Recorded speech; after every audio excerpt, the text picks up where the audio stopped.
हे प्रभु मैं तेरे में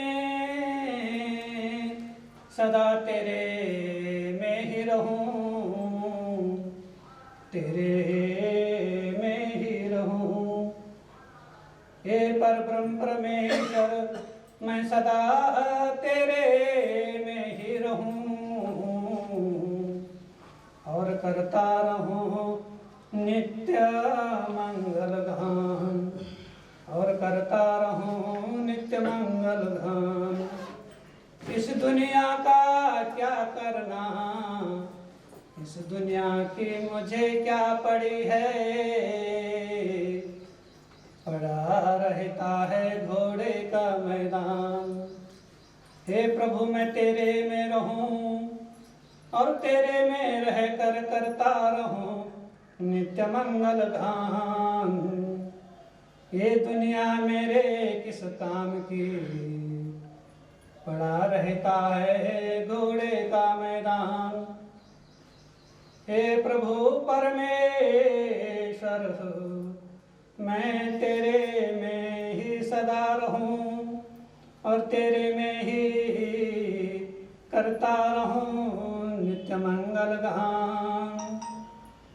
इस दुनिया में क्या पड़ा है जैसे घोड़े का मैदान। हे प्रभु हे परमात्मा मैं तेरे में सदा तेरे में रहूं और तेरे में डूबकर तेरी भक्ति में डूबकर मंगल गान करता रहूं। संसार के लिए सभी प्राणियों के लिए मंगल गान करता रहूं। और ये दुनिया मेरे किस काम की, ये दुनिया मेरे किस काम की जो घोड़े जैसा मैदान है, विषय वासनाओं का घोड़ा दौड़ता रहता है, भागता रहता है और कभी उसकी दौड़ पूरी नहीं होती और बैठ के सोता नहीं है, खड़े खड़े ही सोता है। तो संतों ने कहा है, समझाया है, उन्होंने अपनी दिनचर्या समझाई है, बतलाई है कि हे प्रभु हे परमेश्वर हे परमात्मा मैं सदा तेरे में रहूं और तेरे में रहकर दुनिया के लिए मंगल गान करता रहूं, शुभ गान करता रहूं, तेरा यशोगान करता रहूं और यह दुनिया मेरे ये किस काम की, जैसे घोड़े का मैदान, ये घोड़े का मैदान है, भागता रहता है, दौड़ता रहता है और उसके ऊपर जो है अपनी सवारी को लेकर के जो उसका मालिक है, तो इस मन का मालिक विषय वासनाएं हैं, काल हैं, काम क्रोध मद मोह लोभ हैं, ये सब उस घोड़े की सवारी करते रहते हैं और वो घोड़ा जो है भागता रहता है। वो लेट के कभी सोता नहीं है, ना कभी बैठता है, वो सोता भी है तो खड़े खड़े सोता है। इतनी तपस्या किस काम की, किस लिए? मालिक तो उसका काल है, काम क्रोध मद मोह लोभ हैं जो उसकी बारी बारी से सवारी करते हैं। क्यों इतना काम करता है?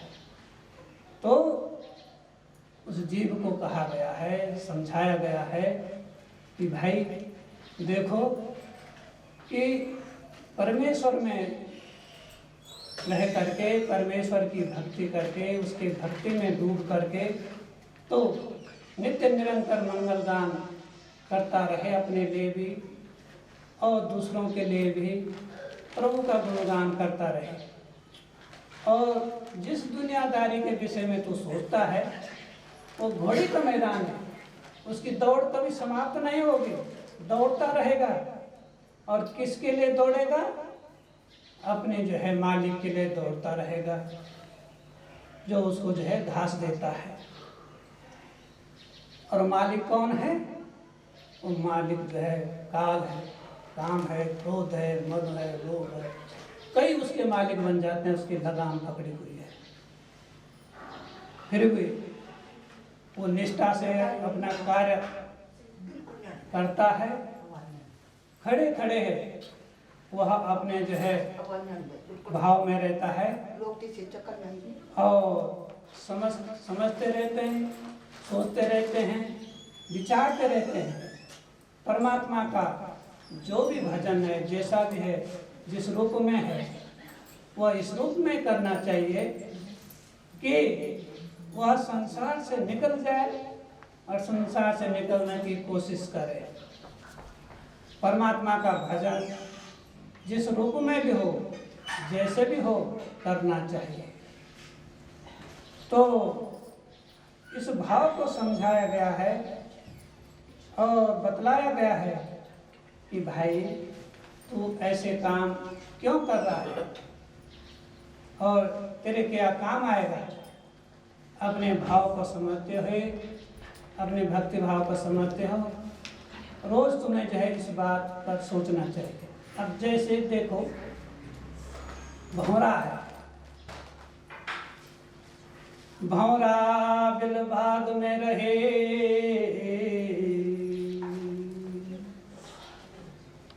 लगे फूल बढ़न की आस।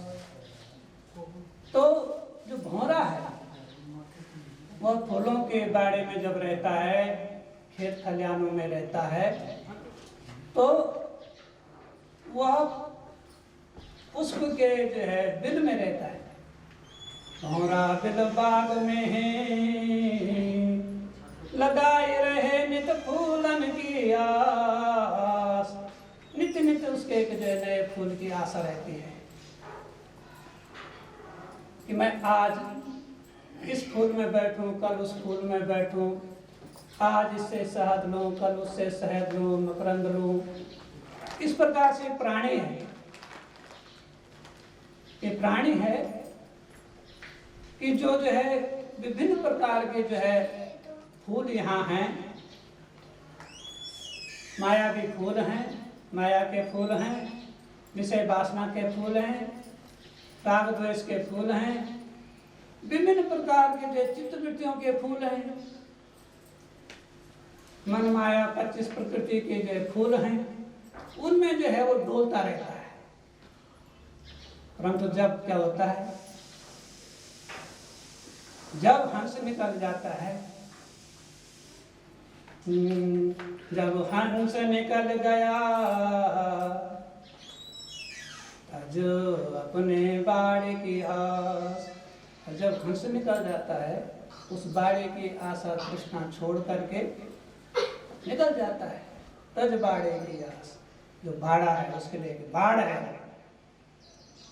तो विभिन्न प्रकार के जो सुगंधित फूल संसार में हैं, विषय वासनाओं के, भोग विलास के, वो उसके लिए बाड़ा है और उसके अंदर जो है घूमता फिरता रहता है। तो उन बिलों में घूमता रहता है और सोचता रहता है। परंतु जब हंस निकलता है, निकला हंस बगिया से, तज अपने बाड़े की आस, अपने बाड़े की आस छोड़ करके निकल चुका है। क्या गति होगी, कैसी गति होगी, किसी के समझ में नहीं आता है। कहाँ जाएगा बाड़े को छोड़ करके? क्या दूसरा बाड़ा उसको मिलेगा? यम का बाड़ा मिलेगा, धर्मराज का बाड़ा मिलेगा। शरीर छोड़ने के बाद क्या दशा होगी कुछ पता है उसे? एक बाड़ा उसने छोड़ा, दूसरे बाड़े में बंद हो जाएगा। तो इस भाव को इस रूप में समझना चाहिए कि तुमने जो है अपना कर्म किस लिए किया है, क्यों किया है और उसका परिणाम क्या है। उस परिणाम को सोच समझ करके कर्म करना चाहिए। कर्म का भाव इस रूप में समझना चाहिए कि कहीं उस कर्म से मुझे परेशानी तो नहीं हो रही है। कहीं संसारिक जो चटकारे हैं भोग विलास के, इसमें कुछ बुराई तो नहीं है। क्या ये चटकारे से हमेशा के लिए रहेंगे? नहीं रहेंगे, क्षण भंगुर है, थोड़ी देर के लिए रहेंगे। संसार का आकर्षण होता क्या है? नर नारी में अपना जो है सुख दुख ढूंढता है, प्रेम ढूंढता है, एक दूसरे में अपना जो है सहारा ढूंढते हैं। विभिन्न प्रकार के आपस में जो है सहयोग करते हैं, एक दूसरे के प्रति आकर्षित रहते हैं और परस्पर जो है अपने स्वार्थों से जुड़ जाते हैं। परंतु फिर भी स्वार्थ पूरे नहीं होते हैं। क्यों नहीं इस विषय पर सोचा जाए? जिस जोड़ी को उस परमात्मा ने बनाया है, तो उस जोड़ी बनाने वाले को क्यों नहीं याद किया जाए? तो यह संसार में भटकने की स्थिति और कहते हैं कि संसार में भगवान तक पहुंचने के लिए संसार में मनवा बहुत भटकिया, पाया नहीं विश्राम, तक चलता रहे पायो नहीं राम। जुग जुग तक चलता रहा, पायो नहीं राम, फिर भी राम नहीं पाया। तो राम के विषय में जो तुम्हारा अपना भाव है, वो किसी भी प्रकार से ऐसा नहीं होना चाहिए कि तुम अपने जो है सदगति को भूल जाओ, भक्ति भाव को भूल जाओ। परमात्मा में रहकर आप अपने रूप को किस भाव में समझते हो, कैसे समझते हो, और क्यों नहीं उस परमात्मा को तुम स्मरण करते हो कि जो परमात्मा तुम्हें सभी प्रकार के सुख देने में जो समर्थ है। परमात्मा से जब तुम सांसारिक सुख मांगते हो तो बहुत छोटा सुख मांगते हो, बहुत छोटी बात करते हो। संसार में तुम आए हो किसी न किसी ढंग से, और संसार से चला ही जाएगा। वह संसार किसी न किसी ढंग से व्यतीत हो जाएगा, किसी न किसी रूप में घिस घिस करके, संघर्ष करके, रो करके, धो करके, रो धो करके, हंसते खेलते वो संसार पूरा हो जाएगा। परंतु अमृत, तृप्ति, प्रेम और शांति की ओर बढ़ने के लिए परमात्मा से कुछ मांगना चाहिए। परमात्मा का वो रूप जो तुम्हें सुख शांति दे सके और परमात्मा में रहने का जो है अवसर दे सके। परमात्मा में जीवन एक ऐसा जीवन है जो सत्यतः परमात्मा को ही भजने में, परमात्मा के स्मरण में ही चलता रहे और निरंतर अबाध गति से वो चलता रहे। इस प्रकार से परमात्मा का रूप और अपना रूप एक समझ करके, एक भाव में समाहित करके तब उसमें आगे बढ़ना चाहिए। अब देखो, ये तुम्हारी यात्रा है और प्राणी बोल रहा है, चलते चलते जुग बीत गए, पायो नहीं फिर विराम, पायो नहीं फिर विराम। भगवान राम की भक्ति करते करते जुग बीत गए, इस भक्ति यात्रा में जुग बीत गए, परंतु फिर भी राम नहीं मिला। और उस भाव को इस रूप में भी समझना चाहिए कि तुम जो है चार राम में से किस राम की भक्ति कर रहे हो। तो चार प्रकार के राम की बात है। तो चार प्रकार के राम हैं, तीन राम जगत व्यवहार, चौथा राम निज सार है, ताको करो विचार। चौथा राम निज सार है, जो तुम्हारी आत्मा का सार है, आनंद का सार है, सत्य का सार है। और किस प्रकार से वो राम है? साकार राम दशरथ घर में डोले, निराकार राम घट घट डोले, निर्विकार राम घट घट डोले। और इस प्रकार बिंदु स्वरूप राम सकल पसारा, और निरालम राम जग से न्यारा। और जो निरालम राम है वो जग से न्यारा है। तो जो साकार रूप राम है वो दशरथ घर डोले, दशरथ के घर में आकर के उसने जन्म लिया, अवतार लिया और सारी मानव लीला जो है उसने खेली है। और दूसरा राम घट घट डोले, दूसरे राम जो है घट घट में जो डोल रहा है, बोल रहा है। और तीसरा राम जो है बिंदु स्वरूप है, एक शक्ति का स्वरूप है, ऊर्जा के रूप में है, जो सारे संसार जिसका विस्तार कर रखा है, सारा संसार जिसके सामने फैला हुआ है और उस संसार का वह विस्तारक है। और चौथा राम वो जो निज सार वाला है, जो चौथा राम है निरालम, जिसका कोई आलम या संसार में नहीं है, वह जगत से न्यारा है, इस संसार से न्यारा है। तो इस प्रकार से जब आप सोचते हो, विचारते हो कि आपको जो है किस ढंग की भक्ति करनी है, क्या सोचना है, क्या विचारना है, तो परमात्मा की भक्ति तुम्हें कुछ आसान हो जाती है।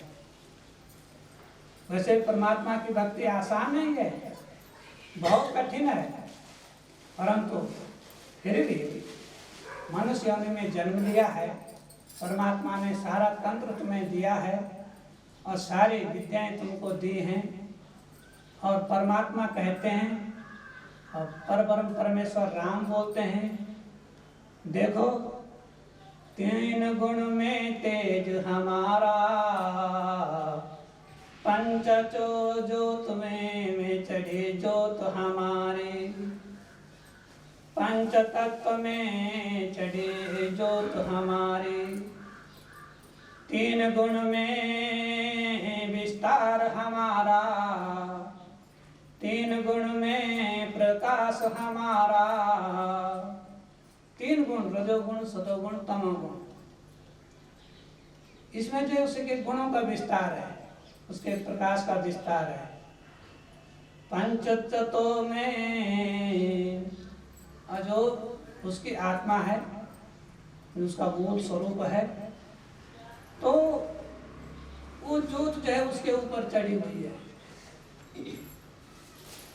तीन गुण में तेज हमारा, तेज का अभिप्राय है ये सब कुछ ऊर्जा,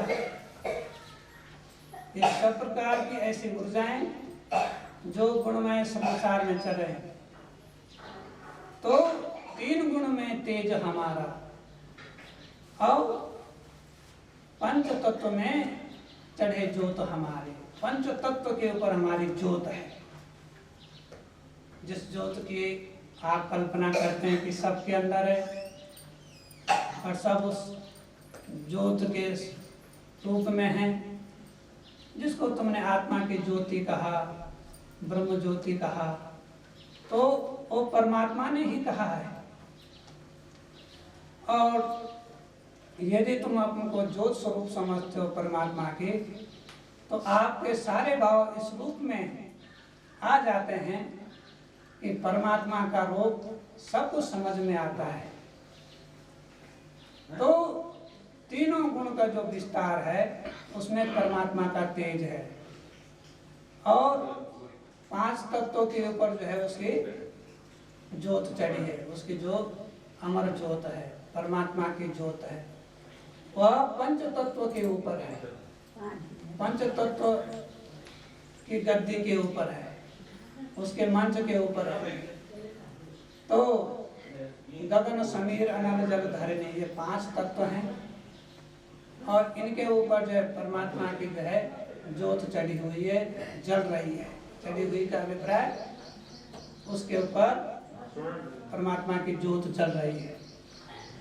इस प्रकार से परमात्मा ने जो तुम्हें शरीर दिया है, पंच तत्व का शरीर दिया है, उस पंच तत्व के ऊपर एक ब्रह्म ज्योत जल रही है, एक अखंड ज्योत जल रही है, और उस ज्योत में तुम्हें सब कुछ दिखता है। परमात्मा दिखता है, परमात्मा साक्षात दिखता है। और परमात्मा का इस रूप को समझने के लिए आपको किसी गुरु की आवश्यकता पड़ती है, बिना गुरु के नहीं होता। गुरु सभी होते हैं, संसारिक कार्यों को सिखाने वाले भी गुरु होते हैं, संसारिक गुरु होते हैं, संसारिक विद्या देने वाले, और सत्य को बताने वाले सद्गुरु होते हैं। कोई क्षेत्र ऐसा नहीं संसार में, जीवन का कोई क्षेत्र ऐसा नहीं जहाँ किसी गुरु की आवश्यकता नहीं पड़ती। भले काम को सीखने के लिए भी गुरु की आवश्यकता है, बुरे काम को सीखने के लिए भी गुरु की आवश्यकता है, परमात्मा की भक्ति को सीखने के लिए भी गुरु की आवश्यकता है। और वह गुरु तभी मिलता है जब आप लोग कुछ ऐसा भाव समझो कि आपने अपना उद्धार करना है।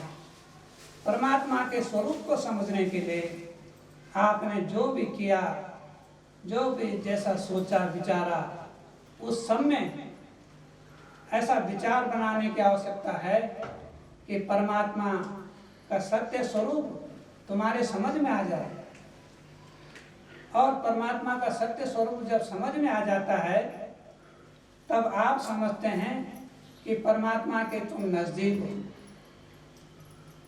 और परमात्मा के जब तुम नजदीक हो, तब परमात्मा सामने दिख रहा है, उससे व्यवहार हो रहा है, संवाद हो रहा है, अपने सुख दुख की बातें हो रही हैं, अपने भक्ति की बातें होती हैं।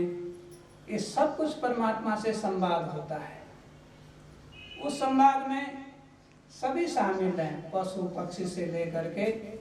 ऐसा नहीं कि केवल जो है मनुष्य ही संवाद कर सकता है, और प्राणी भी जब अपनी आत्मा की गहराई से परमात्मा को स्मरण करते हैं, उनकी भी परमात्मा सुनता है।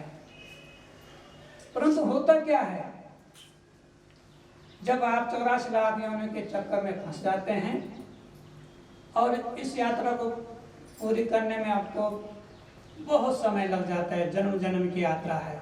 84 लाख योनियों को भुगतने के पश्चात तब मनुष्य योनि आती है।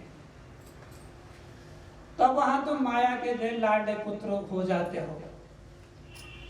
84 लाख योनियों में जो है नभचर हैं, जलचर हैं, थलचर हैं, कितनी प्रकार की योनियां हैं। और उन्हीं योनियों का तुम रोज दर्शन कर रहे हो। जहां भी तुम उठते बैठते हो, चलते फिरते हो, तुम्हें रास्ते में जो है कुत्ता दिखाई दे रहा है, बिल्ली भी दिखाई दे रही है, और सूअर भी दिखाई रही है, घोड़ा दिखाई दे रहा है, गधा भी दिखाई दे रहे हैं, शेर, चीते, भालू, और तुम्हें जो है नदी में जाओ मछलियाँ दिखाई दे रही हैं। आकाश की तरफ पेड़ों में देखो पंछी दिखाई दे रहे हैं। परमात्मा के 84 लाख योनियों का विराट रूप दर्शन तुम्हें जो है रोज हो रहा है। रोज परमात्मा की प्रकृति के दर्शन हो रहे हैं। अब ये यात्रा सबको पूरी करती है। इस कारण समझाया गया है, एक बार अगर मनुष्य योनि तुमने खो दी और मनुष्य योनि में आने के पश्चात तुमने शुभ कर्म नहीं किया, सत्कर्म नहीं किया, जो उस योनि का धर्म है मनुष्य योनि का, वो कर्म तुमने नहीं निभाया, वो सत्कर्म तुमने नहीं निभाया, वो दायित्व तुमने नहीं निभाया, तो फिर तुम्हारी जो है एक कीड़े मकोड़े से तुम्हारी जो है योनि शुरू होगी। जो तुम्हारी जो है नालियों के कीड़े मकोड़े हैं, वहां से तुम्हारी योनि शुरू होगी, जिनको तुम कीड़े मकोड़े बोलते हो। तुम्हें सभी प्रकार से तुम्हें जो है नाली का कीड़ा मकोड़ा बढ़ना पड़ेगा, और जितनी प्रकार के समुद्र में जो है नदियों में मछलियाँ हैं, सब मछलियों का जन्म लेना पड़ेगा। तुम्हें जंगल में जितने भी पशु हैं उन जानवरों का जन्म लेना पड़ेगा। तुम्हें जितने भी जो है ये विषधर जो सर्प हैं उनका जन्म लेना पड़ेगा। कितने प्रकार के तो सर्प होते हैं, कितने प्रकार के कुत्ते होते हैं, कितने प्रकार की बिल्लियाँ होते हैं, कितने प्रकार के भेड़ होते हैं, कितने प्रकार के सुअर होते हैं। सुअर भी एक ही प्रकार का सुअर हो तो तब भी कुछ बात माने, उसमें अनेक प्रकार के सुअर हैं, अनेक प्रकार की बकरियां हैं, भेड़ हैं, अनेक प्रकार के पक्षी हैं। इन सब में तुम्हें जो है घूमना पड़ेगा। इस कारण बोला है कि मनुष्य तुम नित्य नूतन आनंदमय स्वरूप परमात्मा के हो। उस मनुष्य होने के जो कर्तव्य हैं, जो निष्ठाएं, कर्तव्य निष्ठाएं, उनको पूरा निभाओ। उन मनुष्य स्तर से नीचे मत उतरो, लाभ हानि मत देखो। संसार में कोई लाभ हानि नहीं है। तुम संसार में क्या लेकर आओगे, आए जिसको लेकर तुम चले जाओगे। न कुछ लेकर कोई आता है, न कुछ लेकर जाता है, क्योंकि मुर्दे के कफन में जो है जेब नहीं होती है। मुर्दे के कफन में जेब नहीं होती है, सादा कपड़ा है वो बिछाया जाता है, और वो भी चिता पर रखते समय वापस निकाल दिया जाता है। तो क्या ले जाओगे? कुछ नहीं ले जाओगे। तो परमात्मा का नियम बना रखा है। ये बीच में एक भ्रम है कि मैंने ये कमा लिया, ये बना लिया, ऐसा बन गया, वैसा बन गया, राजा महाराजा बन गया, बहुत उच्च अधिकारी बन गया, कोई बहुत बड़ा न्यायाधीश बन गया, देश का प्रधानमंत्री, राष्ट्रपति, मुख्यमंत्री ही बहुत बड़ा कोई देश का राजा बन गया। ये सब भ्रम है। कितने राजा आए, कितने चले गए, कितने बड़े बड़े वीर, परम वीर संसार में आए या चले गए। तो ऐसे ऐसे परम वीर आए हैं। मुचकुंद जैसे राजा संसार में आया, स्वर्ग में जो है लड़ाई लड़ने गया, देवताओं का साथ देने के लिए। युद्ध करते करते न जाने कितने साल बीत गए, जब वहां से उसने युद्ध जीता तो उसने इधर देखा, उसको बताया गया कि तू अब वापस अपने घर में जाके क्या करेगा, वहां तो तेरी कोई पीढ़ी वहां शेष नहीं, सब मर चुके हैं, तेरे वंश में कोई अब रहा ही नहीं जिसको देखने तो आ जाएगा। इतना समय उसे देवलोक में युद्ध लड़ते लड़ते बीत गया और वो जीवित रहा। तो फिर उसको कहा गया, भाई देखो अब जब कोई वहां रहा है नहीं तो मैं मृत्यु लोक में जा करके क्या करूंगा, जब कोई है नहीं। तो उसने कहा, हे परमात्मा मुझे अब विश्राम करने दो और मैं अब सो जाऊंगा, सोया रहूंगा। एक गुफा में जा करके वह महा हिमालय में जो सो गया। वापस मर्तलोक में आया, परंतु महा हिमालय में जो देवभूमि थी, तपोभूमि थी, एक गुफा में जा करके सो गया। और समय समय आते आते उसको जो है भगवान ने जो वरदान दिया कि जब कोई तुझे नींद से उठाएगा या तेरे नींद में व्यवधान करेगा, तेरे सोने में कोई व्यवधान करेगा, तेरे आराम में व्यवधान करेगा, तो तेरी जो दृष्टि पड़ेगी उस दृष्टि से वो भस्म हो जाएगा। तो भगवान ने उसको इतना निश्चिंत कर दिया, सोया रहा। अब देखो भगवान ही फिर उसका उपयोग करते हैं, भगवान कृष्ण फिर उपयोग करते हैं। जब काल यवन को जो है युद्ध के लिए ललकारते हैं, काल यवन जब युद्ध के लिए आता है तो भगवान उछलते उछलते, जहाँ पर भगवान जो है लड़ने के बजाय रणछोड़ बन गए और चलते चलते वह उस गुफा के पास ले गए काल यवन। वो भगवान जो जीत नहीं सकते थे और उस गुफा में भगवान घुस गए जहाँ मुस्कुंद राजा थे, सोए हुए थे, और अपने आप कहीं छुप गए दूर।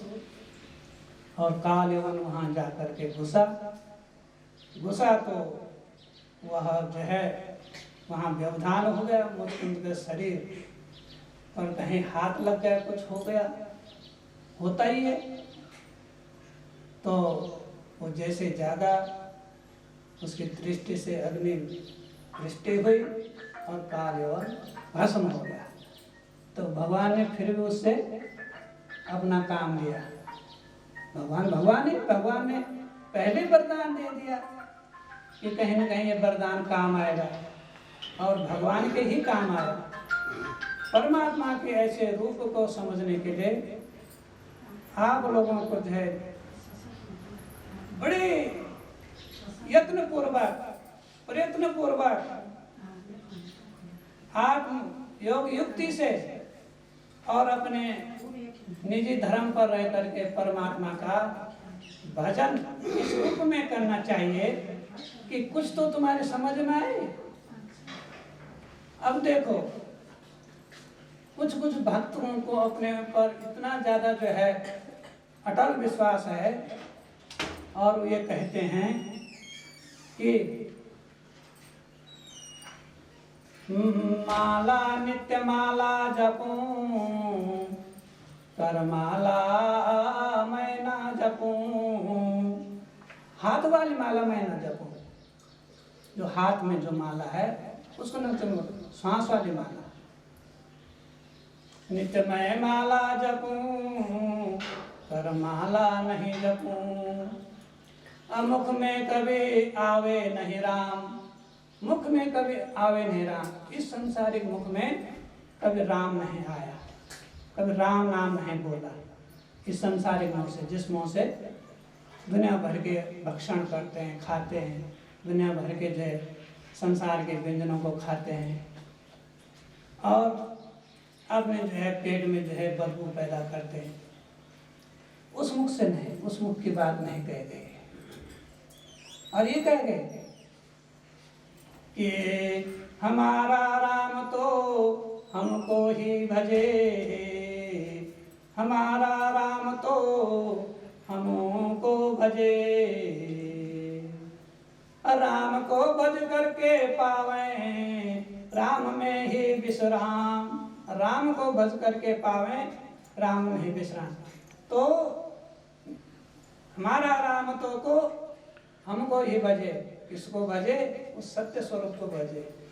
अब तुमने एक प्रकार के राम का, उसमें निर्विकार राम का उपयोग कर लिया है, विमुक्त स्वरूप राम का, उस ऊर्जा का उपयोग किया और उसी राम में तुमने जो है विश्राम पा लिया है, उसी राम में विश्राम पा लिया है। तो ये इस प्रकार की भक्ति है। उस भक्ति को समझने के लिए आपको जो है प्रयास करना चाहिए। उस प्रयास में आपको जो है एक ऐसी भावना बनानी चाहिए कि जिससे तुम्हारे मन में ये हो, यह कौन पुरुष को नारी, कैसे मैं भेद को जानूं। को पुरुष को नारी, कैसे मैं भेद को जानूं। इन दोनों को बनाने वाले को मैं कैसे पहचानूं। को पुरुष को नारी कैसे पहचान करोगे? साधारणतः तो तुम भी पहचान करते हो कि जो है, जो पुरुष है उसकी दाढ़ी होती है, मूछ होती है। स्त्री की शरीर कोमल होता है, उसकी दाढ़ी मूछ नहीं होती है। साधारणतः तो ये उसकी पहचान है। पुरुष की आवाज़ मोटी होती है और औरत की आवाज़ पतली होती है। पुरुष थोड़ा विवेकशील होता है, गंभीर चित्त वाला रहता है और राग अनुराग वाला तो होता है। स्त्री जो है ईर्ष्यावादी होती है, उसका विशेष गुण होता है। उसका जीवन की जो शक्ति है वो ईर्ष्या है। जब तक उसने इधर उधर से ईर्ष्या नहीं की तब तक उन्नति नहीं कर सकती हो। तो इधर उधर आसपास देखेगी, इसने जो है अपना मकान ऐसा बना लिया है, अपना घर ऐसा बना लिया है, इसने अपनी इतना जगह ज़मीनें खरीद ली हैं, दुकान मकान खोल दिया है, बड़ी नौकरी चाकरी लग गए, तो उसे ईर्ष्या होती है, उसकी ताकत ईर्ष्या होती है। तो उसको कोई नहीं जुटला सकते है। चाहे तीनों देवियाँ में है, उनमें भी ईर्ष्या है जो संसार को चला रही हैं। तो ईर्ष्या उसका प्रमुख गुण होता है।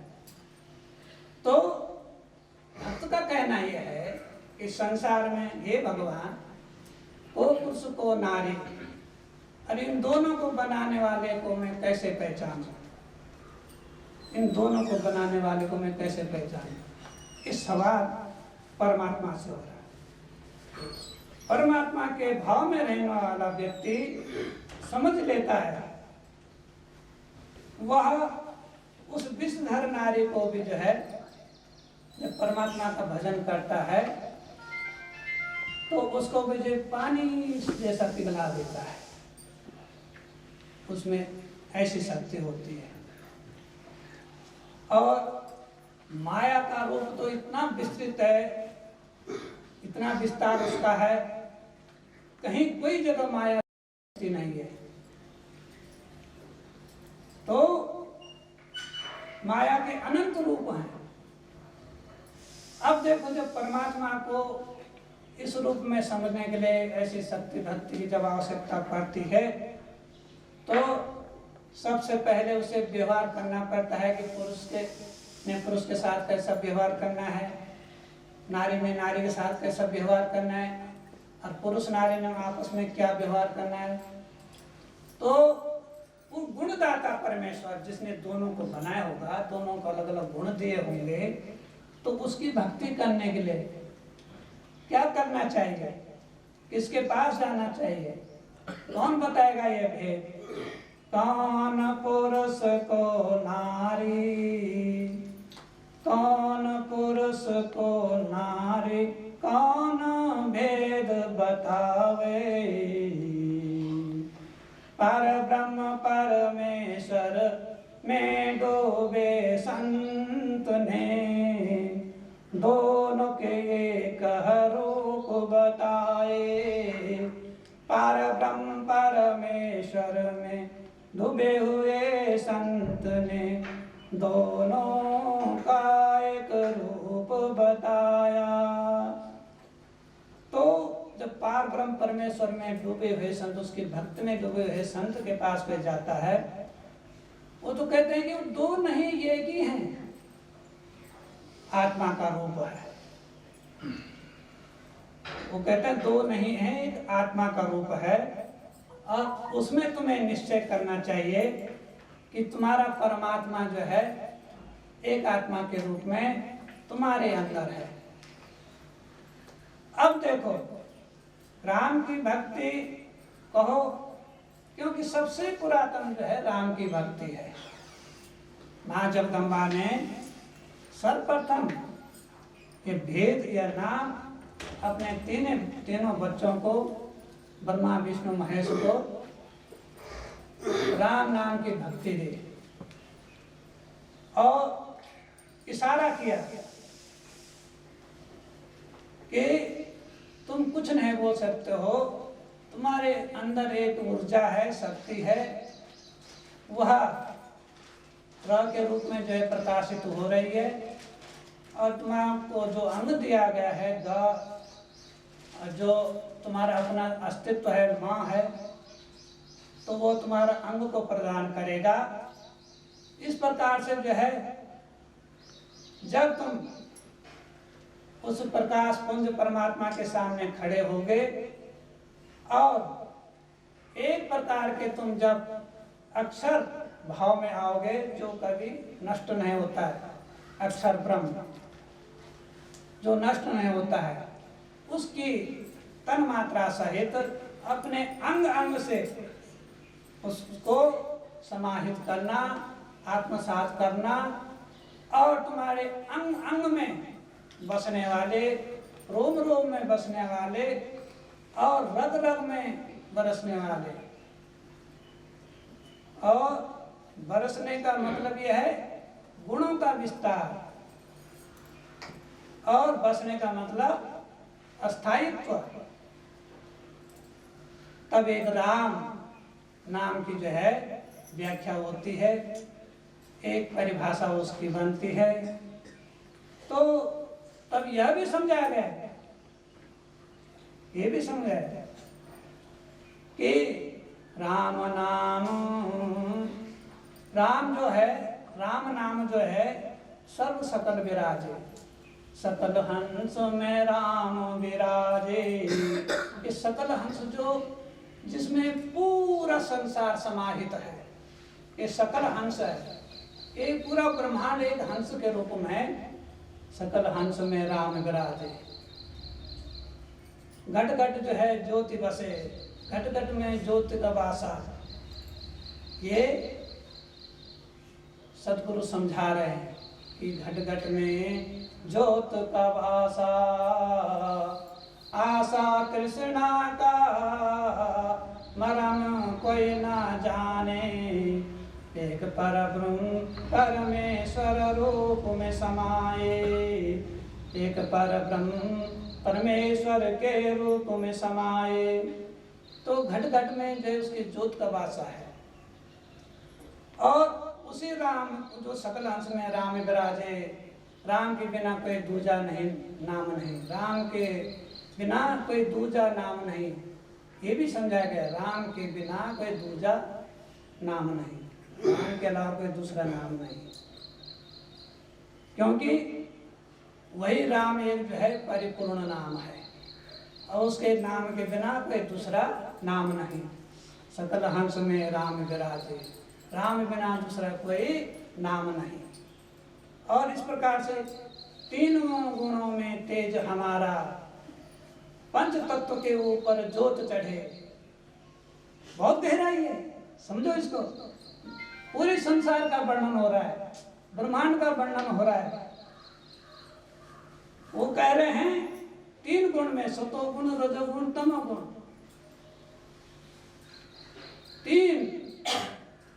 तीन गुणों में तेज हमारा, तीनों गुण में हमारी ऊर्जा है, प्रकाश है, हमारी शक्ति है। तीनों गुणों में तेज हमारा, पंच तत्व के ऊपर हमारी जोत चढ़े, जो हमारे परब्रह्म परमेश्वर की अमर जोत है, ब्रह्म जोत है, और पंच तत्व में जो अगन गगन समीर जल धरनी, ये सब कुछ जो है पंच तत्व हैं, जो इनका जो एक जो है पिंड है, अंड पिंड ब्रह्मांड के ऊपर, उसके ऊपर हमें जो है जोत चढ़ी हुई है, जोत जल रही है। और वो कौन हो? वो तुम मानव शरीरधारी है, हर जीव शरीरधारी है, वो है जो नाम और रूप का संयुक्त स्वरूप है, नाम और रूप का संयुक्त स्वरूप है, रस स्पर्श गंध का जो है संयुक्त रूप है।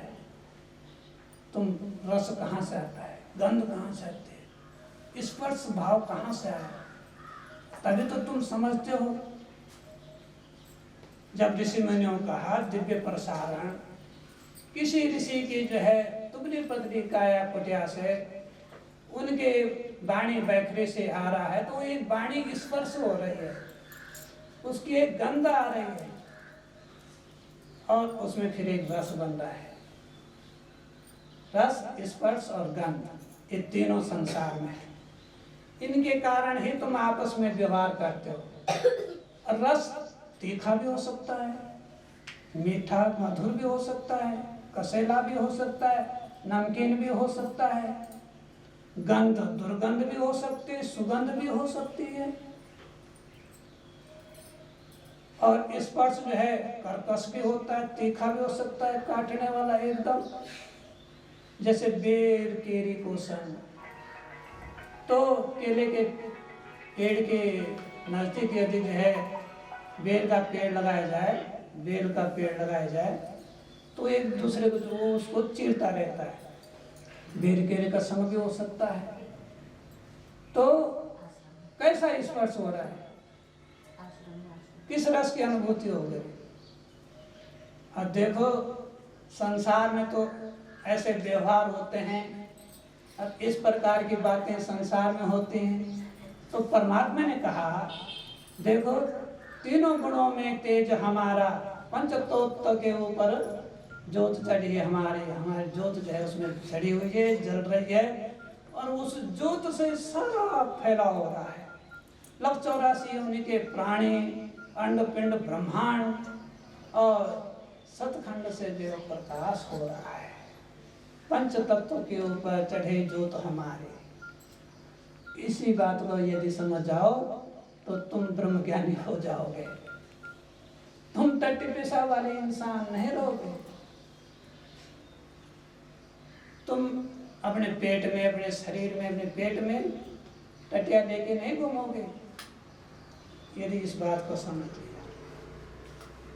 3 गुणों में तेज हमारा, अब पंच तत्व के ऊपर चढ़ी जोत हमारी। यदि तुम्हें कहो कि तुम्हारे पंच तत्व का शरीर है और उसके ऊपर तुम्हारी जो है जोत चल रही है, उस परमात्मा उस शरीर में, उस परमात्मा में शरीर में, तुम्हारे जो देह में, तुम्हारे किसी अंतर मन में, तुम्हारे रोम रोम में वो जोत चल रही है, तो तुम्हारे समझ में सब कुछ आ जाएगा। जब जोत जल रही है तो उजाला है, अंधेरे में क्यों भटक रहे हो? ये सब तो अंधेरा तो है, जो संसार में तुम व्यवहार कर रहे हो ये अंधेरा तो है। ये अंधेरे में तो तुम जो है इधर कह रहे ये मेरा भाई है, ये बहन है, ये पुत्र है, ये माँ है, ये बेटी है, ये सब किसने? रूप तो एक ही है, आत्मा का रूप। और बाद में इन रिश्तों को छोड़ के इंसान जाता है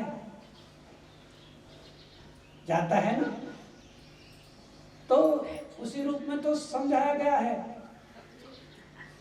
भौरा बिलबाग में नित रहे फूलन की आस, तो उसमें फूल रहते हैं, उसमें उसकी आशा रहती है। हंस निकला बाड़े से, हंस निकला, उस बाड़े से निकला ना, निकल गया हंस तज बाड़े की आस, बाड़े की आशा तृष्णा छोड़ करके वो हंस निकल चुका, निकलता ही है। तुम अपनी मर्जी से यहाँ हमेशा नहीं रह सकते, तुम हमेशा संसार में नहीं रह सकते, इस बाड़े से निकलना पड़ेगा भाई। फिर दूसरा बाड़ा तैयार है, तीसरा बाड़ा तैयार है, जन्म लेते रहोगे, जन्म लेते रहो। अब देवलोक में जाओगे, वहां देवता लोग कहेंगे कि हमारी सेवा करो, वहां की देवियां करेंगे, अप्सराएं करेंगे हमारी सेवा करो, हमको प्रणाम करो, वो तुम पर अधिकार जमाएंगे। इंद्र करेगा ये काम कर, वो काम कर। तो वहां भी तो अपूर्णता है, वहां कोई अमृत तो नहीं है, कोई ऐसी ज्यादा तृप्ति वहां नहीं है। तो आप लोग को किसी न किसी रूप में ये समझना जरूरी है कि आप जो है जैसे परमात्मा के जो है उनका ज्योत स्वरूप है, आत्मा स्वरूप है, सच्चिदानंद स्वरूप है, परमात्मा का नाम लेते लेते लेते लेते और इस यात्रा को पूरी करके उसी परमात्मा में पहुंचो, और उस परमात्मा में पहुंच करके तुम्हारी जो है मन की मुराद पूरी हो सकती है।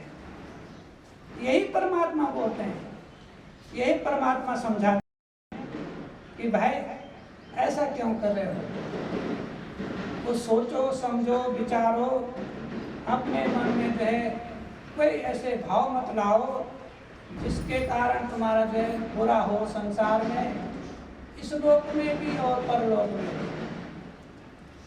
तो लोग कुछ तप अज्ञानता में करते हैं, उस तप का परिणाम गलत होता है। देखो माया का विस्तार, कितना बड़ा विस्तार माया का है।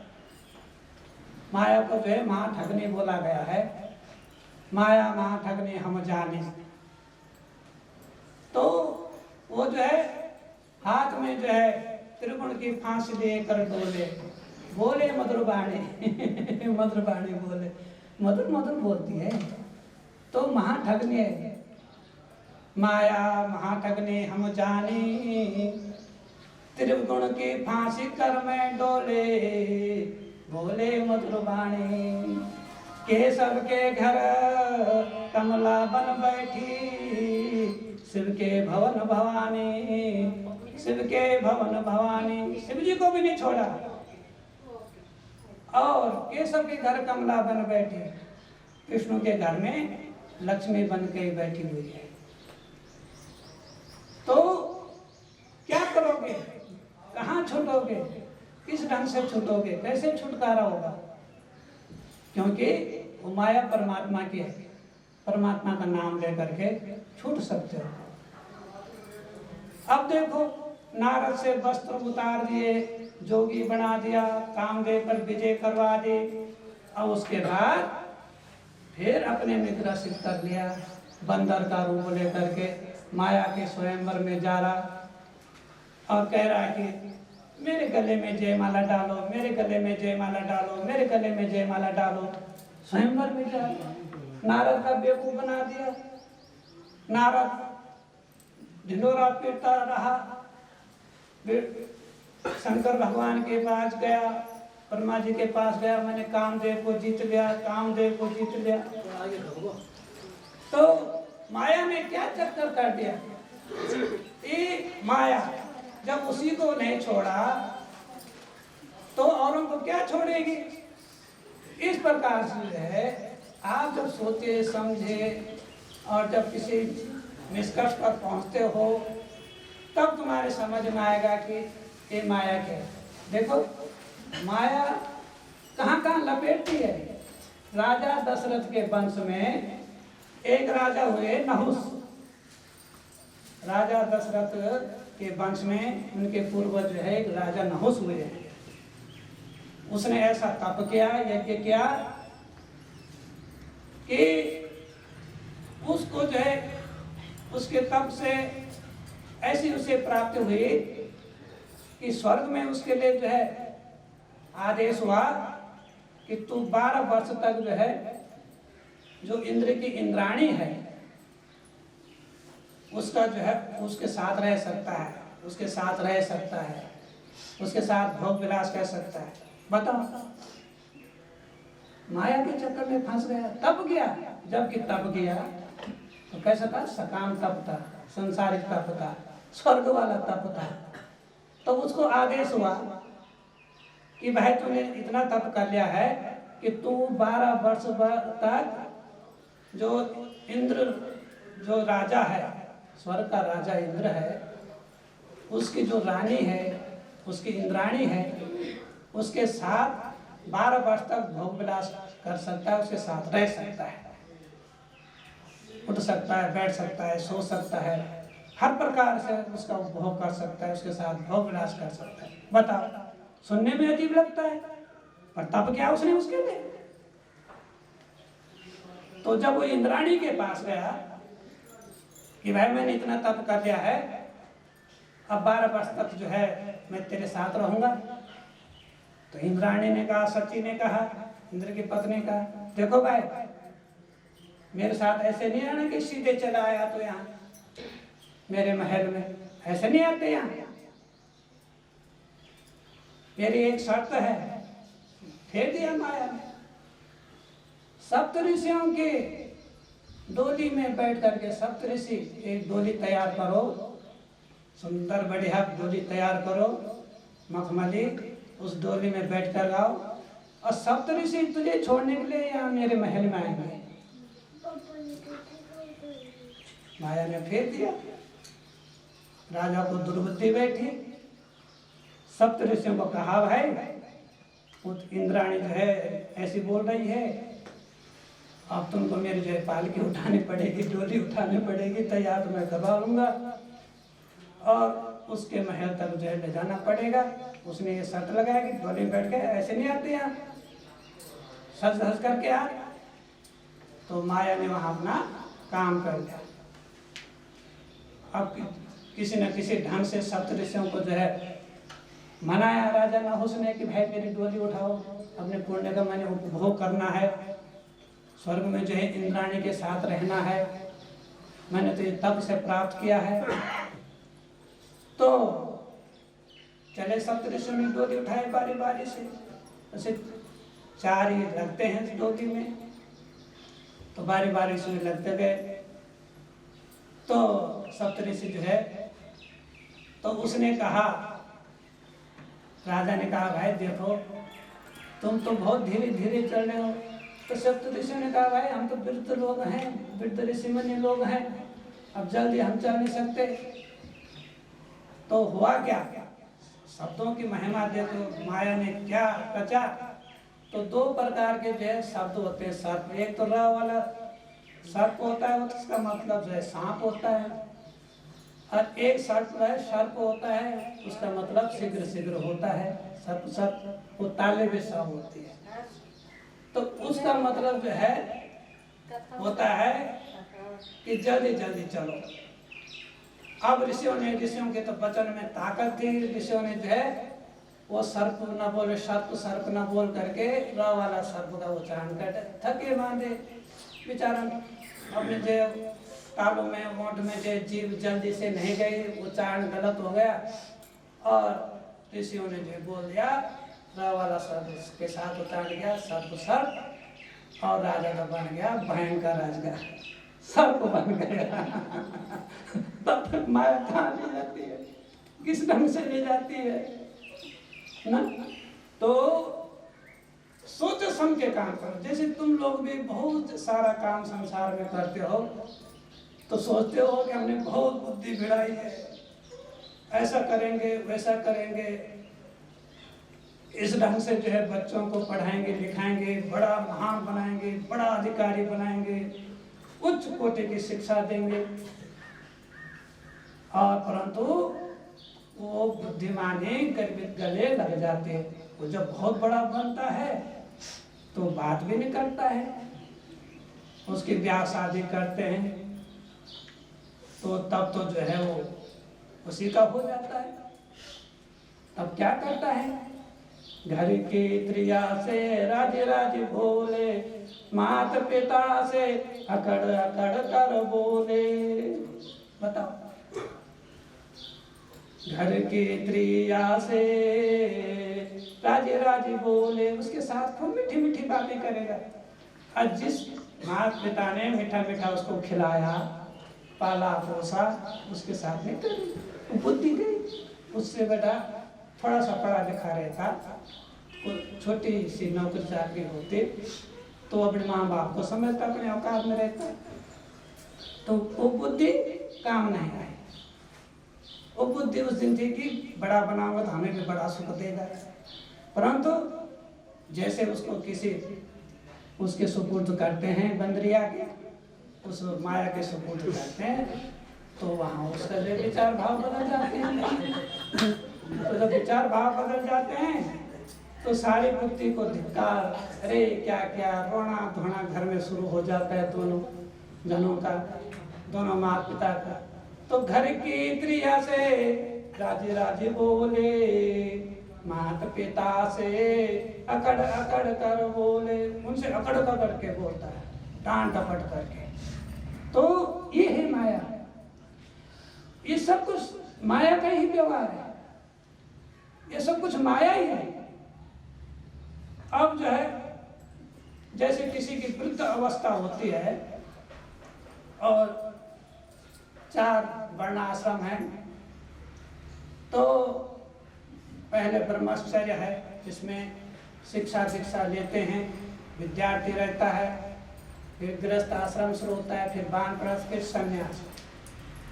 तो लोग क्या सोचते हैं कि खूब कमाते धमाते हैं, 50 साल 60 साल तक खूब नौकरी चाकरी करते हैं, सब कुछ करते हैं, इधर उधर से अलम गलम करके कमाते हैं, और बहुत बढ़िया आलिशान जो महल बनाते हैं, बढ़िया महल बनाते हैं। और जब तक वो महल पूरा तैयार नहीं होता है तो उसकी देख रेख में खून पसीना खूब बहाते हैं, पूजा पाठ भी भूल जाते हैं, महल को तैयार करते हैं, और बाद में उस महल का उपयोग भी नहीं कर पाता है, न जाने कि इसमें सांस टूट जाए, उस महल का उपयोग नहीं कर पाते, किस समय उसकी सांस चली जाए। और बाद में मान लिया जाए उनकी आस औलाद है, बाल बच्चे हैं, वो न जाने कहाँ हैं, कहाँ पसंद करते हैं, तो महल वैसे खंडर हो जाता है। तो कहा गया है कि जब इस संसार से प्राणी जाता है, एक प्रकार से जो पापी है उसको कौवा बोला गया है, तो इस प्रकार से जो है ये सब कुछ किया धरा जो उसका है, और जो कुछ करा कमाया, कहते हैं कि कौवा कर गया भी टट्टी कर गया। मकान है, जो कुछ है, माया मोह है, कौवा कर गया भी टट्टी कर गया, वहां पर उसने वहां पर तप नहीं किया, टट्टी कर गया। अगर जगह खुली होती, पेड़ पौधे होते, सुगंधित पेड़ पौधे होते, पेड़ पंछी बैठते, सब उसमें छाया में बैठते, ऐसा कोई काम करता। वो इतना बड़ा आलिशान मकान बना लेता है, महल बना लेता है, अपना आप चला जाता है, कोई उसकी आस औलाद भी उसका उपयोग नहीं कर पाती है, और वह जो है खंडर हो जाता है। कितने खंडर राजाओं की धरती पर है, कितना लोभ लालच करके। तो बुद्धि का इस्तेमाल नहीं करते हैं, सद्बुद्धि का इस्तेमाल नहीं करते हैं कि भाई कितना चाहिए। कोई 100 कमरे का 200 400 1000 कमरों में कोई महल बनाएगा, रहेगा तो एक ही कमरे में, तो ज़्यादा ज़्यादा उसको एक कमरा जो है रसोई का चाहिए, एक जो है सोने का चाहिए, 2 में काम चल जाएगा, नहाना धोना बाहर हो जाएगा, बाकी तो अनावश्यक है, शेष अनावश्यक है। तो आदमी को सोच समझ के काम करना चाहिए। देखो आज का दिव्य जो प्रसारण है वो व्यवहारिक प्रसारण है, जो संसार में व्यवहारिकता जिसकी है।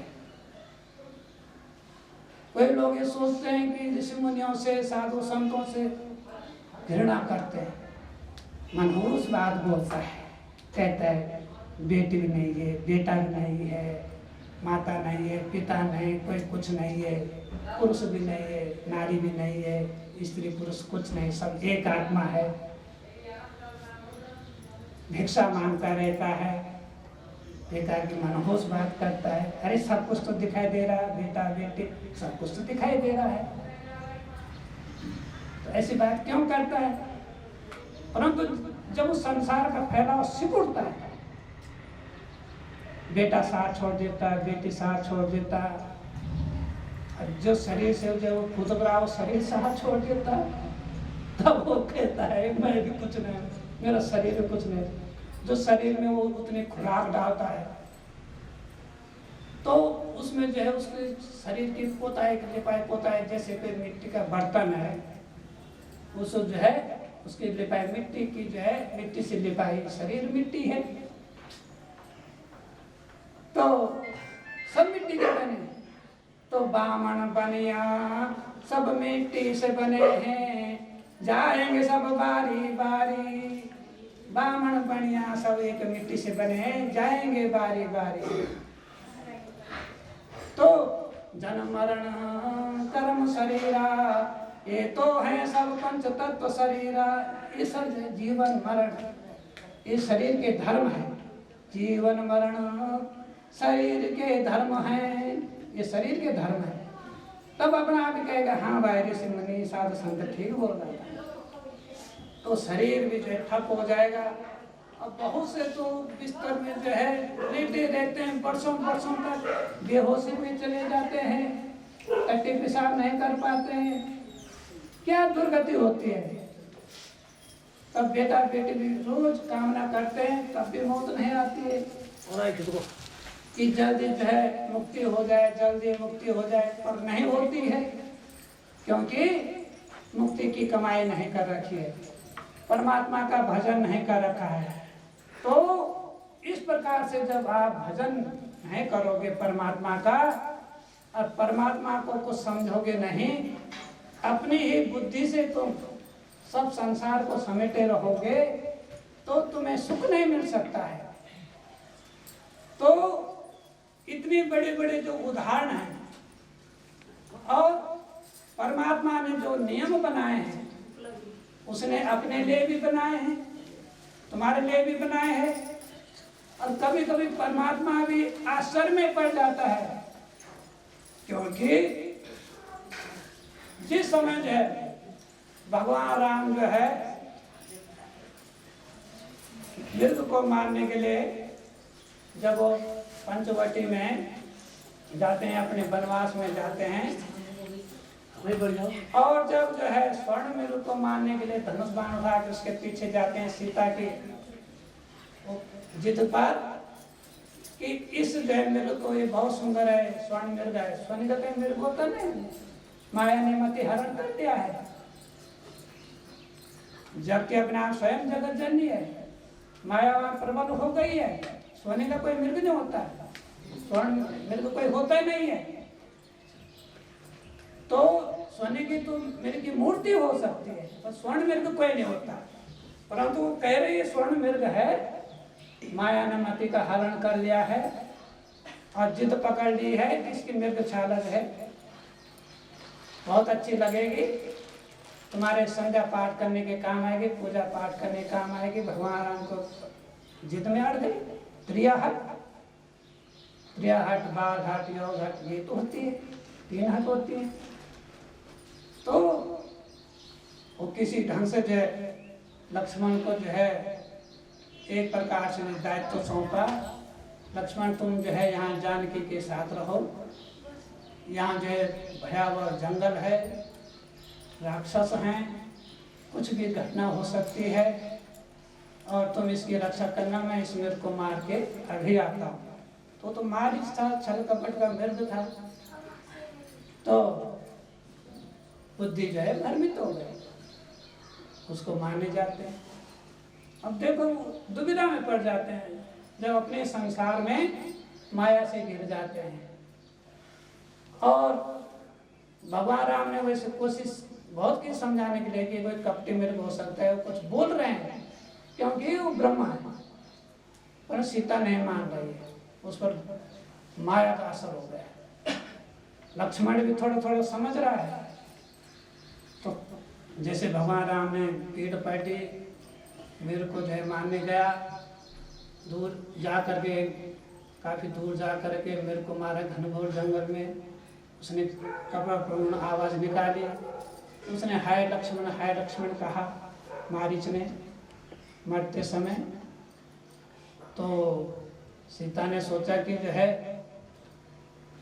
भगवान राम जो है कहीं कष्ट में है, तो लक्ष्मण ने जो माता को समझाया, भाई जाओ अपने भाई की रक्षा करो, भाई वो है लक्ष्मण तुमको पुकार रहे हैं रक्षा के लिए।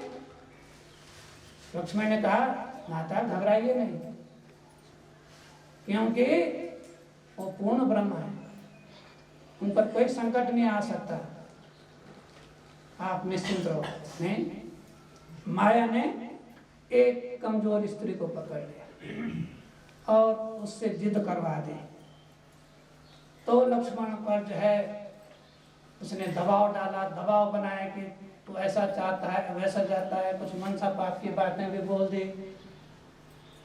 आखिर वो नारी रूप था, नर नारायण अवतार लेके आए थे, वो नर रूप था, लक्ष्मण शेषनाग का अवतार था, देव रूप अवतार था। तो वहां पर लक्ष्मण बोलते हैं दुख में दुख दीन करता, दुख में दुख दीन करता। फिर बोलो एक तो दुख की घड़ी ये है, इसमें महा दुख दे रहा है, दुख में दुख दीन करता रहा। तो माया का वशीभूत होकर के बाद में सीता हरण हो जाता है, रावण वहां आ जाता है। अब रावण को भी माया ने घेर लिया, वो अपने विनाश को अपने घर ले जा रहा है, वो तो विनाश है। तो ये माया किसी को नहीं छोड़ती है, ये भगवान को भी नहीं छोड़ती है, मनुष्य तो रहा दूर। तो माया इतनी प्रबल है। अब जोगी तपस्या करते हैं और तपस्या करने बैठ जाते हैं, कहीं कुटिया में बैठ जाते हैं, माया क्या काम करती है, एक तपस्विनी के भेष में किसी स्त्री को जो वैसी भक्ति भावना वाली स्त्री को वहां भेज देती है। तो क्या वो कहती है जोगी को ले भाई मैं भी जोगिन बन जाऊंगी, एक दूसरे का सुख देखेंगे, सुख दुख देखेंगे, तो वहां डेरा डाल देते हैं। तो कुटिया में दोनों जोगी और जोगिन रह जाते हैं। तो जोगी के घर जोगिन बन बैठी है, कि जोगी के घर में जोगिन बन बैठ के वहां बैठ जाती है। देखो तो उसका बेवकूफ बना देती है। जोगी में सोचता है कि चलो 2 रोटी बना के दे देती है, बाद में जो है उसको पूरा जो है पथभ्रष्ट कर देगी, अपना आप ही पथभ्रष्ट हो जाएगी। तो जोगिन के घर में जोगिन बन बैठी है। तो ये बड़ी विचित्र माया है, कोई उससे छूटता नहीं है। और इस प्रकार से जो है आप लोग जब देखो, सोचो, विचारो गहराई से, बहुत ही गहराई से सोचो कि किसी प्रकार से जो है ये माया से अगर छुटकारा होना होगा तो ऐसा समय चुनती है कि जब बिल्कुल तपस्या उसकी जो है बिल्कुल चोटी पर होगी, शिखर पर चढ़ चुका हो, कोई साधु सन्यासी वहां लारे लपे करेंगे। तो कम से कम जोगी के सोचना चाहिए भाई कि मेरे पे भगवान ने 2 हाथ दे रखे, रोटी तो मैं भी बना सकता हूँ, अपने हिस्से की रोटी तो बना सकता हूँ, अपने कपड़े भी धो सकता हूँ, सब कुछ कर सकता हूँ। तो इस बंदरिया का क्या काम है, दूर भगाए चिमटा मार के, परंतु नहीं, वो माया वहां दे दे। और फिर लोग लालच करोगे, लोग चढ़ावा चढ़ाएंगे, वहां धन होगा, फिर जो है उस जो गंदी कमाई आएगी, संसार की जो गंदी कमाई होती है, भोग विलास की कमाई होती है, और अपने जो है न जाने किस किस प्रकार से संसार कमाता है, धन अर्जन करता है, न जाने पाप से पुण्य से कैसे कैसे करता है। वो पाप पुण्य की कमाई वहां आएगी, जोगी का दिमाग खराब हो जाएगा। तो दोनों कहेंगे भाई भगवान राम ने भी शादी करी थी और कृष्ण ने भी शादी करी, तो भगवान ने शादी करी तो हम भी शादी कर ली, तो फिर उसी संसार में शामिल हो जाएंगे, तपस्या सब हो जाएंगे। तो ये माया इतनी विचित्र है। भक्त के घर भक्तन बन बैठी है और ब्रह्मा के घर ब्रह्मा के घर में ब्रह्माणी बन बैठे, और भक्त के यहाँ भक्तन बैठे। भाई तू ताली बजा रहा है, मैं भी ताली बजा दूंगी, क्या दिक्कत है, तेरी मेरी भावना एक है, वो तुझसे एक है, मंजिल एक है। ये बोल सकता है तेरे पे एक हाथ में, 2 हाथ तेरे पे, 2 मेरे पे, तो अपनी ताली अलग बजाए, मैं अपनी ताली अलग बजाऊं, तो यहाँ क्यों आए, भगा उसको, परंतु नहीं बनाते, वो माया घेर लेती है। तो इसका अब देखो पंडितों की कहानी देखो, पंडा के घर मूर्ति बन बैठी है, तीर्थों में हूँ मैं पानी। अब पंडितों के घर में मूर्ति बन जाती है और सारी जिंदगी भर उस मूर्ति को पूजा करता रहता, कमाता रहता, मोटाता जपता रहता, अड़दम सड़दम खाता रहता है और मंत्र बोलता रहता है, जिंदगी भर उस मूर्ति को पूजता रहता है। बस यहाँ पर हाथ जोड़ो, यहाँ पर इतना डालो, वहाँ पर इतना डालो, वो सब अपने पेट पालता रहता है। तो वो माया का रूप है। पंडा के घर में मूर्ति बन बैठी है, वो मूर्ति बन के बैठ जाते हैं। लो भाई मैं तुझे खूब छप्पर फाड़ करके दूंगी, ऐसे ऐसे पूजा पाठ करो, ये करो सो करो, और यजमान के यहाँ खूब मिलता है, अच्छे वाणी पंडित के है, उसमें अपना जीवन बिता देता है। भगवान नहीं मिलता है, पत्थर को ही पूछता रहता है। हाँ ये संसारी काम थोड़ा बहुत चल जाता है। तो इस प्रकार से जो है ये माया का इतना बड़ा विस्तार है, बहुत बड़ा विस्तार है। तो और तीर्थों में हूँ पानी, तीर्थों में जो है पानी चढ़ाते जाओ, पानी चढ़ाते जाओ, पानी पीते रहो, चढ़ाते रहो, पीते रहो। कहीं देखा ना कि पानी जो है कुछ अगर वर्णन करेगा इसमें, तो वहाँ पे पानी पीने के बहाने वहाँ बिल्कुल सब गंदा कराएंगे, उस मूल को ही खत्म कराएंगे। तो तीर्थों में जो लो भाई पानी के छींटे मार दे, पानी को है इस पानी में यहाँ चढ़ाओ वहाँ चढ़ाओ, इतना अभिषेक करो, जल अभिषेक करो, उसी में जीवन बीत जाता है। अपना आप नहीं नहाएंगे, पत्थर को जरूर नहलाएंगे। तो इसलिए वो भी माया है, कभी उस ढंग से जो परमात्मा नहीं मिलते। इसी प्रकार से अमीरों के घर में हीरा बन बैठी है, गरीबों के घर में कानी कौड़ी बनकर। अब देखो जो सेठ साहूकार होते हैं ना, वो सबसे कीमती होता है हीरा। ये हीरा इतने का है, ये हीरा इतना, वो माया बन के बैठे। तो अमीरों के घर में हीरा बन बैठी है, हीरा बन करके ये हीरा वो उसी के लोग लाकर फंसा रहता है, उसको बढ़ाता रहता है, उसकी रखवाली करता रहता है। और गरीब बेचारा जो कहानी कौटी होगी उसको देख के खुश रहता है, कहानी कौटी होगी उसको देख देख करके उसको मेरे पास एक कौटी है, मेरे पास एक कौटी है, मेरे पास एक कौटी है। तो वहीं पर उसका अपना जीवन बेचारे गरीब पर गए, किसी को नहीं छोड़े, न गरीब को छोड़े, न अमीर को, न पंडित जी को छोड़े, न भक्त को, न जोगी को, न केशव को। केशव के घर में कमला बन बैठी है, शिव के भवन भवानी अपना भगवान विष्णु को भी नहीं छोड़े, लक्ष्मी बन के बैठी है। और शिव के भवन में भवानी, शिव के भवन में जो भवानी बन के बैठी है। अब वैसे तो सबका सिर दर्द होगा कि ऋषि मुनियों के जो है दिव्य प्रसाद में ऐसी ऐसी बातें हो रही हैं। हमारे आगे तो यही ब्रह्मा विष्णु महेश सब कुछ है। भक्तों के घर में जो है भक्तन बैठे, ब्रह्मा के घर ब्रह्मा है, तो ब्रह्मा के घर में गए, क्या दोष है? हुआ ही नहीं कुछ। अगर ये अमर लोक होता, इसमें सार होता, कोई मरता ही नहीं, संसार में जीवन मरण होता ही नहीं, परमात्मा के अलावा किसी के साथ कोई रिश्ता होता ही नहीं, कोई राक्षस नहीं होता, कोई देवता नहीं होता, देव दानवों की लड़ाई नहीं होती। ये सब भ्रम में जी रहे हैं। देवलोक वाले भी जो है भ्रम में जी रहे हैं। युगों युगों से कहानियां पढ़ रही हैं, देव दानवों की लड़ाई हुई, राक्षसों की लड़ाई हुई, सुरसुरों की लड़ाई हुई, इतने बड़े बलवान थे, उतने बलवान थे, सब इस धरती में समाये। धरती जो है देख रही है, सबका तमाशा देख रही है, और ये कहानी निरंतर चल रही है, संसार में निरंतर चल रही है। यदि ये परमात्मा का लोग होता, परमात्मा से परिपूर्ण होता, तो वहाँ के लोग मरते जीते क्यों, अमर रहते, अमृतमय रहते, तृप्ति प्रेम शांति होती, अशांति क्यों है? काल सबके जीवन में बैठा हुआ एक दूसरे को देख के डर रहे हैं। अब बड़े जय बात सोच समझ के बोलनी पड़ती है, कपटपूर्ण बात भी करनी पड़ती है, चालाकी से बात करनी पड़ती है, बुरा न मान जाए वो भला न मान जाए, इस बात का क्या अर्थ लगेगा, बड़ी सोच समझ के बोलना पड़ता है। अब कभी कभी कितना सोच समझ के बोलो फिर भी लड़ाई हो ही जाती है। ये संसार का स्वभाव है। कितने गंभीर लोग रहते हैं, कोशिश करते हैं कि न लड़े, सोच समझ के बोलते हैं, बहुत बुद्धिमानी से काम लेते हैं, इधर लड़ाई न हो उधर लड़ाई न हो, इस ढंग से चलेंगे, परंतु लड़ाई हो ही जाती है। तो परमात्मा का भजन छोड़ करके परमात्मा से दूर जब हम जाते हैं तो उसके तत्व से हम बहुत दूर हो जाते हैं।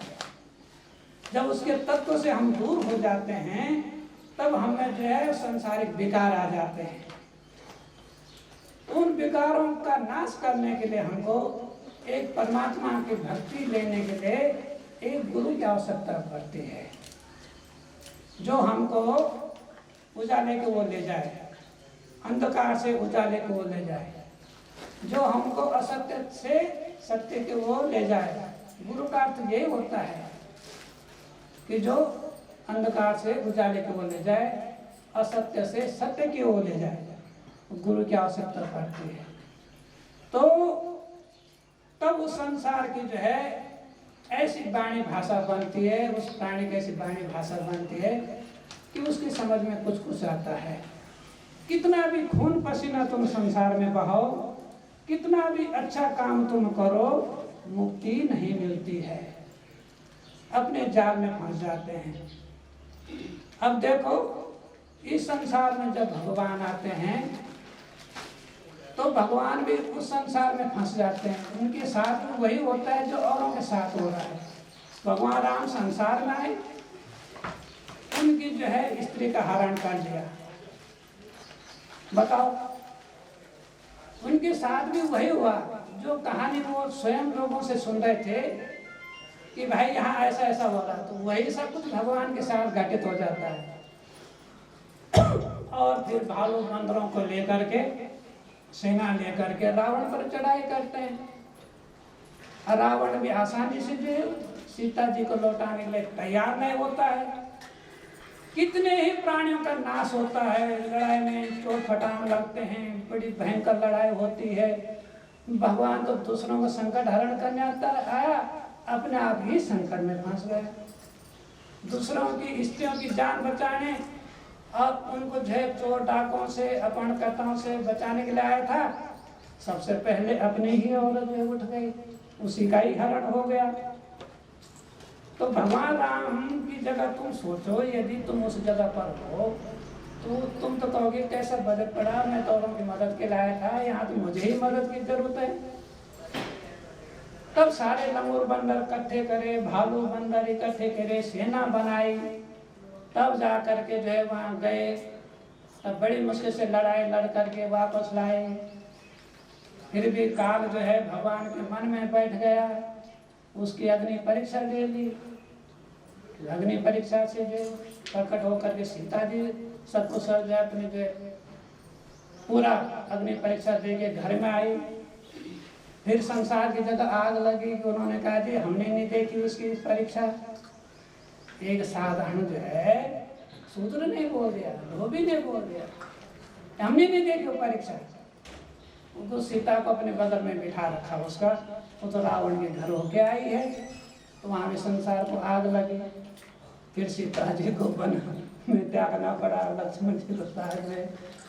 तो भगवान में राजी खुशी नहीं रहे, पर उनमें एक सामर्थ्य थी, शक्ति थी, शक्तिवान थे, जो भगवान राम बोलते हैं कि तीनों गुण में तेज हमारा, पंच तत्व के ऊपर जोत चढ़ी। वही भगवान राम है, उनमें शक्ति है संघर्ष की, वही इन मर्यादाओं का पालन कर सके। और सब लोग भगवान राम का नाम लेकर के पार करते हैं। अब देखो, काम दुनिया ने नहीं किया, भगवान राम ने इतना बड़ा काम कर दिया, इतनी बड़ी शक्ति उनके अंदर है कि उनका हम नाम लेते ही उन्होंने जो काम किया, जो आदर्श काम उन्होंने किए, सत्य काम सत्कर्म उन्होंने किया, तो उनका नाम लेते ही पार कर जाते हैं। बताओ, खाते हो कमाते हो अपने आप, भला बुरा करते हो अपना, जब तरने का समय आता है तब भगवान राम तारेंगे। तो वो सारी जगह को तार रहा है, तुम अपने को नहीं तार सकते। अपने को पार तारने के लिए जो है नाव नहीं बना सकते, भक्ति की नाव नहीं बना सकते। देखो अब वो कितने बड़े काम कर गए, बहुत बड़ा काम कर गए। परंतु तुम सोचोगे कि सारी जिंदगी भर पाप करेंगे, बुरा काम करेंगे, अंत समय में राम नाम लेंगे, राम नाम लेकर के पार कर जाएंगे। परंतु यह संभव है जब तुम्हें राम नाम की आदत ही नहीं होगी, कोई अभ्यास ही नहीं होगा, राम का नाम तुमने हृदय में नहीं बसाया, तुमने परमात्मा को अपने जीवन में धारण नहीं किया, आदत ही नहीं डाली। जब आदत डालोगे परमात्मा का नाम, राम नाम लेने का, तभी तो राम बोल पाओगे। क्योंकि यमराज की ऐसी गति है, काल की ऐसी गति है, आवाज बंद कर देता है, ग्रंथियां बिल्कुल चिष्ट कर लेता है और बिल्कुल आवाज बंद कर देता है, आंखें बंद कर देता है, अंदर का सारी व्यवस्था ठप कर देता है। अब कैसे भजेगा? मन के जो अंदर जो है उसको भी कैदी बना लेता है, अंदर के है जितना मन है उसको भी कैदी बना लेता है। नाक पास हाथ में लेकर आता है, राम नाम नहीं लिया जाता क्योंकि आदत नहीं डाली। लोग तो सुनते हैं, अरे करते रहेंगे, पाप में जो कुछ हो करते रहेंगे, राम नाम ले लेंगे, पार कर जाएंगे, मरते समय बोलेंगे अभी क्या जरूरत है, अभी तो हम जवान हैं, नौकरी चाकरी करेंगे, बाल बच्चे होंगे और जो जगह जमीन मकान बनाएंगे, दुकान बनाएंगे, खूब खाएंगे, कमाएंगे, ऐश करेंगे, मरते समय ले लेंगे। कितना समय लगता है राम नाम बोलने में? राम तो बोलना है। नहीं, जब आदत नहीं होगी, अभ्यास नहीं होगा, निर्मल मन नहीं होगा, तो मरते समय मुख में आवे नहीं राम का नाम, नहीं आएगा मरते समय तब। और परमात्मा कहते हैं कि भाई तुम्हारा देश कैसे, जब सांसें निकलते हैं, सांसों के पार महाशून्य है, महाशून्य में जो है हमारा धाम। एक तो शून्य अवस्था है, तुम्हारे जो है नाड़ी नब्ज सब जो है शून्य हो जाते हैं, शरीर शून्य हो जाता है, भावनाएं शून्य हो जाते हैं, तुम कहीं हाथ पाँव नहीं बोल भी नहीं पाते, भला बुरा कहीं वाणी बंद हो गई, हाथ पाँव कहाँ से मारोगे जब हाथ पैर ही बंद हो गए हैं। उसके बाद अब सांसें बचते हैं, तो सांसों के पार महाशून्य है, महाशून्य में हमारा धाम परमात्मा है कहते हैं। वो सांसों को जो के पार भी महाशून्य है, एक साधारण शून्य बेहोशी है, जहाँ तुम यहाँ बेहोश हो जाते हो, मूर्छित हो जाते हो। उस बेहोशी के ऊपर जो है एक सांस है, उन सांसों के पार महाशून्य है, उस महाशून्य में हमारा धाम, उस महाशून्य में हमारा धाम। जब संसारी बेहोश हो जाए, संसार को तुम भूल जाओगे, सारा संसार चौपट हो जाएगा, सारा संसार तुम तज लोगे, तब जाकर तुम जो है उस राम नाम में पहुंच, उसके धाम में पहुंच सकते हो। इस कारण तुम्हें राम का नाम लेना ही जरूरी है। अब तुम संसार में जोड़े में आए हो, नर नारी के जोड़े में आए हो, तो नर नारी के जोड़े में जब आए हो तो प्रकृति पुरुष का जोड़ा है। जब प्रकृति पुरुष का जोड़ा है तो तुम दोनों जो है मिश्रित होकर के एक दूसरे का जो है इज्जत देते हो, एक दूसरे को इज्जत देते हो। नारी जो है नर को, पुरुष जो है नारी को, और नारी जो है पुरुष को, पुरुष नारी को जो है इज्जत देता है। दोनों की जब एक अवस्था आ जाती है और दोनों जब एक हो जाते हैं, प्रकृति पुरुष का जोड़ा बन जाता है।